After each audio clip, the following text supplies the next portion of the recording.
He turned the phone face down on the cold glass desk at 2 in the morning. Not to sleep, not because his eyes were burning from 12 hours of blue screen light. He turned it over because he had been performing for 4 solid years, and the audience had never once asked if he was real. Every post you make is an unwritten contract to remain who they think you are. The instinct to disappear is not modern burnout. It is an ancient, deliberate discipline. Leithi bios oz. Live unnoticed. 3 words. He meant every single one of them. Philosopher Byung-Chul Han wrote in The Burnout Society that humanity has quietly crossed an invisible threshold. In earlier centuries, oppression had a face. It came from an external master with an iron ledger, a daily quota, and an overt physical threat.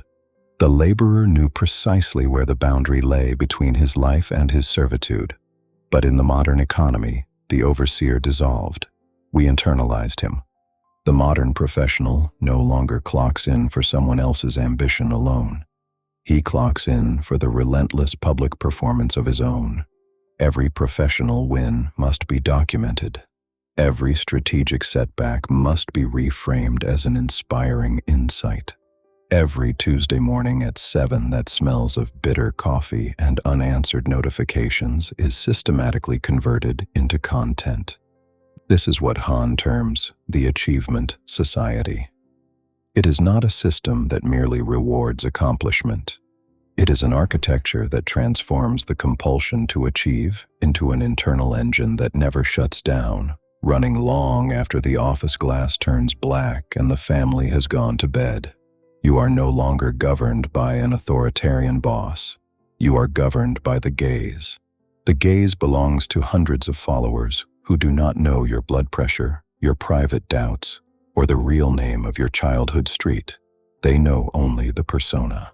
And that persona, that polished, optimized, relentlessly updated digital avatar, behaves like an invasive parasite. It does not merely consume your working hours. It consumes the living self that exists underneath the schedule.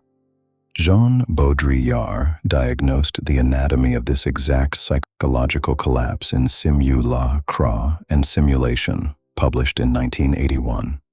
He outlined 4 distinct phases through which an image degrades. In the first phase, the image is a faithful reflection of a profound reality. In the second, it begins to distort and mask that reality. In the third, it masks the total absence of a reality underneath. And finally, in stage 4, the image bears no relationship to any reality whatsoever. It becomes a pure simulacrum, an artificial ghost that has forgotten it was ever tethered to a living human being. When you post yourself consistently into the algorithmic stream, you inevitably enter stage 4. The digital artifact that accumulates across feeds is not you. It is the hollow echo of a performance you staged on a morning when the lighting was clean and the phrasing came easily. The true cost of this digital architecture is not measured in wasted minutes. The real tax is the absolute loss of your capacity to change. When the external world has mapped your thoughts, cataloged your tastes, and applauded your predictable aesthetic, you become a prisoner inside their expectations. You become predictable. In the language of strategy, what is predictable is instantly targetable, and that is the exact point where human sovereignty terminates. True sovereignty requires the uncompromising refusal to be mapped. In 306 BC, a quiet man purchased a modest plot of walled land just outside the gates of Athens. He planted fruit trees and small rows of vegetables. He invited a small circle of intimate companions, not politicians, not loud rhetoricians, and not men seeking public office. He invited people who possessed the rare desire to think without an audience watching them think. His name was Epicurus, and the discipline he developed inside that walled sanctuary was not a doctrine of cowardly escape. It was a philosophy of surgical precision. He established the core principle, Leithi bios, live unnoticed. It was not born from contempt for the world. It was born from the recognition that public attention, especially the volatile judgment of the crowd, acts like acid when poured over an inner life that is still forming itself. Epicurus identified rax ia, the ancient Greek term for the undisturbed, unshakable mind, as the highest human good.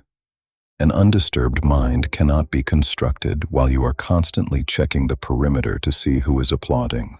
The garden was never a hiding place. The garden was an intellectual forge.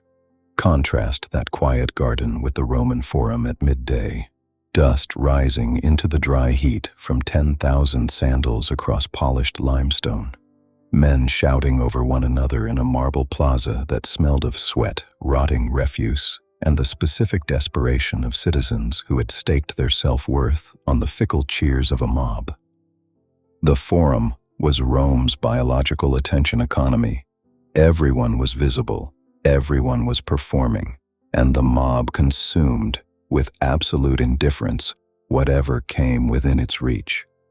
Lucius Annaeus Seneca observed this spectacle with razor-sharp clarity.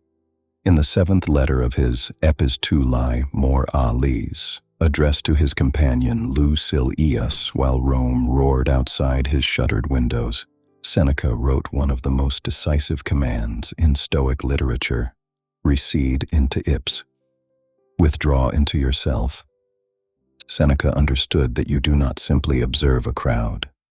When you step into a mass of performing individuals, you absorb their collective anxiety, their superficial rivalries, and their existential dread. You do not merely adopt the crowd's ideas. You adopt the crowd's fragmented nervous system. 2 centuries later, Emperor Marcus Aurelius refined this insight under extreme physical adversity. Writing in his private journal by candlelight while commanding legions on the freezing banks of the Danube, surrounded by war, plague, and betrayal, Aurelius recorded the concept of the inner citadel. As the philosopher Pair Ado noted in his lifelong analysis of Marcus Aurelius, the citadel is not a physical stone tower. It is the faculty of human judgment, the sovereign interior chamber where you evaluate impressions, strip away external illusions, and decide what truly belongs to you. The Forum can burn. A career can collapse. The empire itself can fracture along its borders. But the inner citadel remains impenetrable as long as you refuse to hand the key over to the crowd's definition of your worth. The modern commodification of the soul does not begin with an overt lie. It begins with unconditional visibility.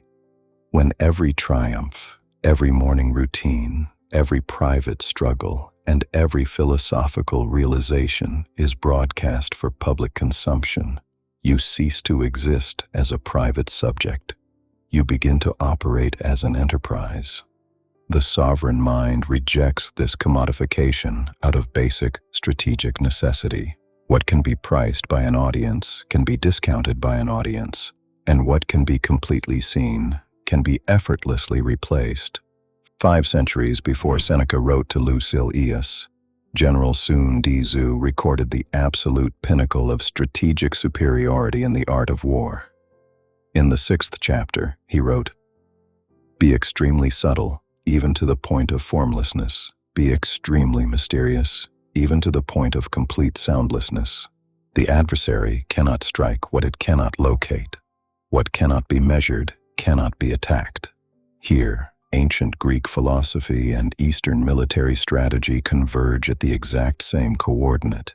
Epicurus withdrew inward to protect his tranquility.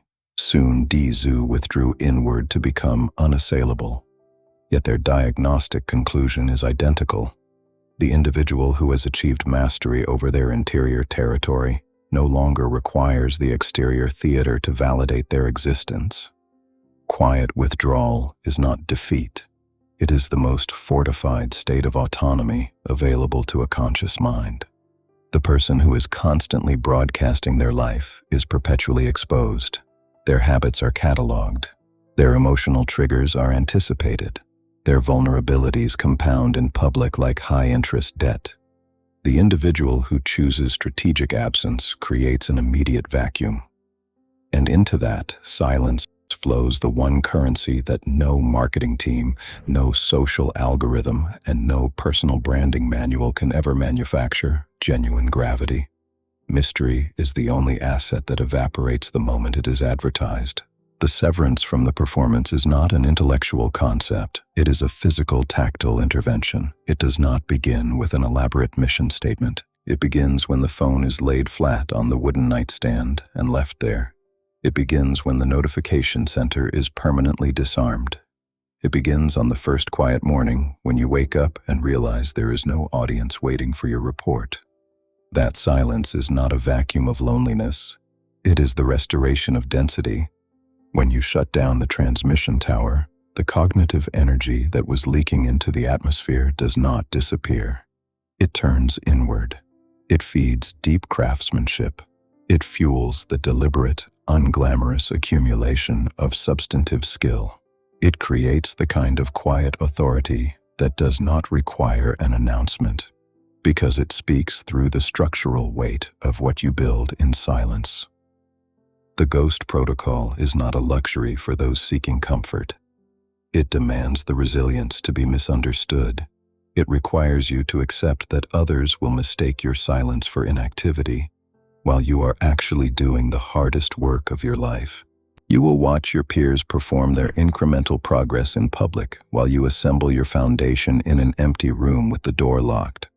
Remember what Marcus Aurelius preserved inside his citadel through 20 years of relentless crisis.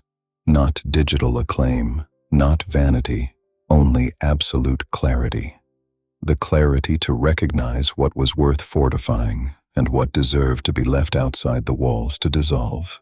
If there is someone in your professional circle, a colleague, an old mentor, an executive, whom you have watched quietly step back from the public noise without fanfare, send this archive to them, not as advice, but as quiet recognition. Some individuals have already entered the citadel. They are simply too sovereign to talk about it. One final question to carry with you into the quiet. What would you build if you stopped needing anyone to watch you build it?